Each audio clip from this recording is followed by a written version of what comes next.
his skills yet. We've not even looked at whether he can play yet. Staff opinions on performance and training. I asked the assistant coach, I asked the manager, I asked the trainers, who would be your starting 13? So then you might have Lee Addison, Lee Addison, Lee Addison, but then when it comes to playing, Lee Addison might drop off, right? And it might be somebody else, junior, junior, junior, junior. And then these are our selection strands. We go to the video as well, we might make some changes there. But all of a sudden we've got 6 or 7 different strands. And if somebody's popping up in every single one, are they going to get selected in your team? If somebody's turning up training all the time, if they're strong, if they're fit, we did agility in there as well. If he's turning up on time, if his skill assessment is high, because it's a formal skill assessment, so we're giving them points for carry, points for tackle technique, points for footwork, points for decision making. If somebody's popping up in 1, 2, 3, 4, 5, 6, are they likely to make your team? Well, I've done this for 2 years now, and every player that has been in 5 or 6 strands has gone on and made the squad. And there's a correlation between it. And that is zero budget. Am I analysing? If I've got a fit player, a strong player, a committed player, a skillful player, have I got a good footballer? And it's just a way of breaking it down. If you go back into other elements of your coaching course, have they said what makes a good rugby league player? Fit, strong, skillful, committed. They're all the components, so we're breaking those down. I'll go back to that thing I showed you earlier on. It's about breaking things down to get a better understanding of it. If I've got 2 front rowers and one of them, they've both got similar strength test scores, so maybe in the collision they're going to be quite similar. However, fitness test score, one of them is 2 levels off on the beat test or the yo-yo test or whatever test you decide to do. Which front rower might decide on if all things are equal? The one who's fitter, because he might go at the line for longer. And that's how we're breaking it down. I've got to be honest, a man called David Waite did a putting a fantastic system in place in England with a massive budget. He had £90 million. Don't think any of us in here have that access to that kind of money, apart from the man on the video camera. But this is basically a zero budget version of what he did, and I've got basically the basics of that at the end of this presentation as well. Okay, so I've got that with my budget and trying to scale it down. So zero budget, minimal time, zero technological skills. Get an extra body if you can. Get 2 or 3 or more.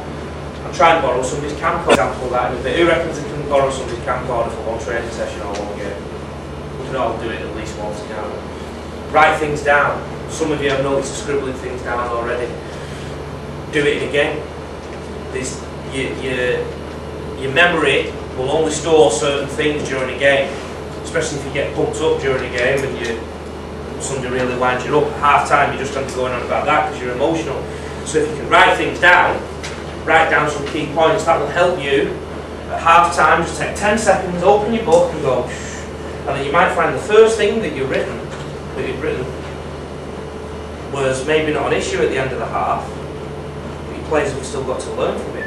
If you hadn't written that down, you wouldn't have remembered to say that at half time. Therefore, by writing it down, you remember to say that at half time, or at the end of the game even. So I'd strongly suggest that. And then on the next slide, we're going to do a practical test, and we're going to try and prove that just writing things down is a good point. Zero budget. Alright? Now, I've checked the presentation earlier on, and when I click to the slide, it won't come up, so I'll have to take this off and then just open the MP3. I've got clips of Australia versus New Zealand at the SCG on the 9th of May last year. So we're going to pretend we're 19 coaches. We're going to have 2 head coaches, one of Australia, one of New Zealand, and the rest of us are all assistants. Right? We're going to watch a few minutes of footage. From memory, I think we end up with a try score for New Zealand, and we're going to make our own notes up. Now, to make this work, stay silent, keep enclosed, don't copy off each other. Because what I'm trying to prove is that we'll all see the same thing but come up with different things. Some of us look at a woman and we think she's beautiful. Others look at her and think she's a hound. We all look at different things in different ways. But if we've had a few beers, we all think she's beautiful. Some of you will coach Australia, some of you will coach New Zealand, and we'll work that out now. You can only see the game once, so we're going to pretend that we're just at the game. So we can't replay it, we can't watch it 4,000 times afterwards, we can't break it down. We've just got to watch it once. I've put the highest qualified coaches, but you're all level 2, so really you're all the same qualified. So I'll change that to experience. I assume you're working Sunshine Coast, aren't you? So we'll choose you as one of the highest experience. And can we take the NYC, man? Where are you working at NYC? No, I'm not NYC, Matthews Cup. Matthews Cup, where at? Yes. Anybody higher than that? Or more? Is that a fair reflect? Can we? Anybody coaching at a higher level? Anyone play first grade for a zillion years? Where? We'll take you then. You're sacked. We'll take you, and he's playing in England. He's playing in England, so we'll take him. Right, you're not allowed to write down your head coach of. I know you've been waiting for that gig for a long time. Now's your chance. Ricky Stewart swore, it's now you're in. You can't write. You can't write. Okay? Don't swear at the ref, will you, mate? The rest of you can write down. So we'll say everybody on that side. I'm not giving you any guidance. Just write down what you think, what you see. One of you write down that one of you's got fat legs. I don't know, just put whatever you see. And you're the assistants for Australia. You write down what you see. You're not allowed to write. You've just got to remember everything. Okay? What we're going to do at the end, I'm going to ask the coach of Australia, I'm going to put it in black pen, what did you remember about the game? I'm going to ask the coach of New Zealand, what did you remember about the game? And then in another colour, we'll put what everyone else remembers and see what kind of, I don't know if I'm going to fit it all on there, but we'll have a go. Okay? It's alright. Right, we're on.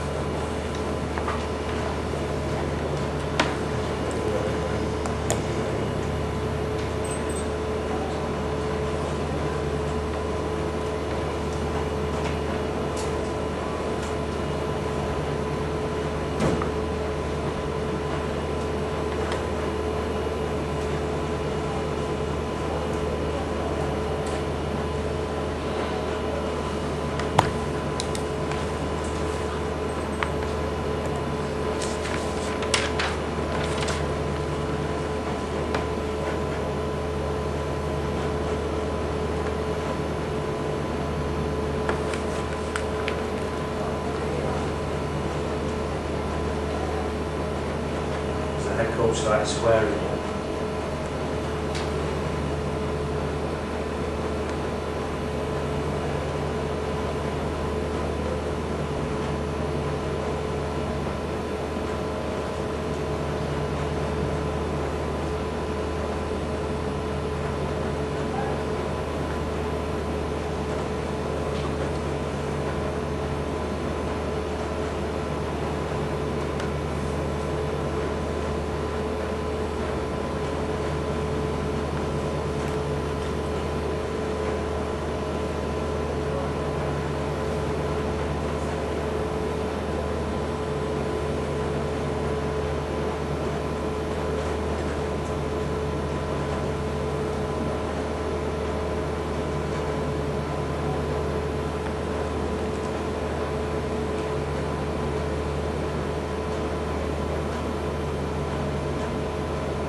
I'll stop it there. A couple of minutes there, so there was probably some trends sort of popped up in the game, but let's remember it is only a couple of minutes, it's not 40 minutes worth. So it might not look quite as, what we're trying to prove here might not look quite as powerful unless we did it for 40 minutes, but there's no point sitting there watching it for 40 minutes. The coaches have walked back to the sheds now. Everyone's shouting opinions out. Australian head coach, what's your feedback? The New Zealand side have hidden the narrow channels to the other side, something right inside. So NZ spotting our right or their right? Our right. So